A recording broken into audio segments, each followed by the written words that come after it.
সকাল থেকেই এক চিন্তা যে কি রান্না করে দুপুরে দুটি ভাত খাবো। তো মা মেয়ে মিলে সবাই আলোচনা করছি যে কি দিয়ে ভাত খাওয়া যায়। ওইদিকে মা মাথায় হাত দিয়ে বসে আছে, মুখ ভার করে বসে আছে যে কি সবজি দিয়ে ভাত খাওয়াবি পিউ আজকে। সব সবজি তো একই রকম, যেমন খেরো তেমনি তোমার লাউ, তেমনি হচ্ছে ঝিঙে, সবই তো পোস্ত আর নয়তো ফোড়ন দিয়ে তরকারি বানাই, এর থেকে বেশি কিছু আর করা যায় না। ওইদিকে বিলু এসে বায়না ধরেছে আজকে ওকে চিকেন দিয়েই ভাত খাওয়াতে হবে, কিন্তু মনে পড়লো অনেক তাড়াতাড়ি, মানে 12টা 39। তারপর রেডি হয়ে যখন বাইরে গেলাম তখন দোকানদার ঝাঁপ বন্ধ করে চলে গেছে, চিকেন আর পাইনি।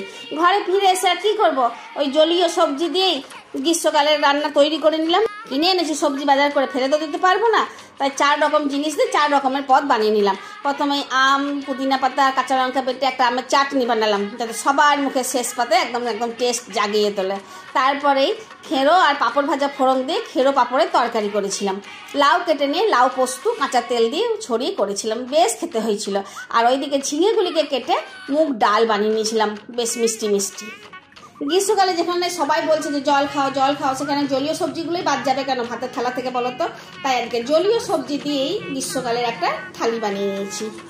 খেতে বসার সময় মনে হচ্ছিল যে ভাতগুলো কি খেতে পারবো, কিন্তু বিশ্বাস করে একটুও কষ্ট হয়নি। মাছ মাংস ডিমের থেকে অনেক ভালোভাবে ভাত খেয়েছি।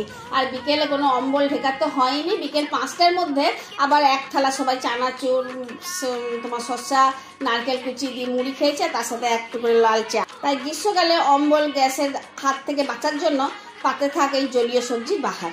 ভালো লাগলে সাবস্ক্রাইব করবো। ধন্যবাদ।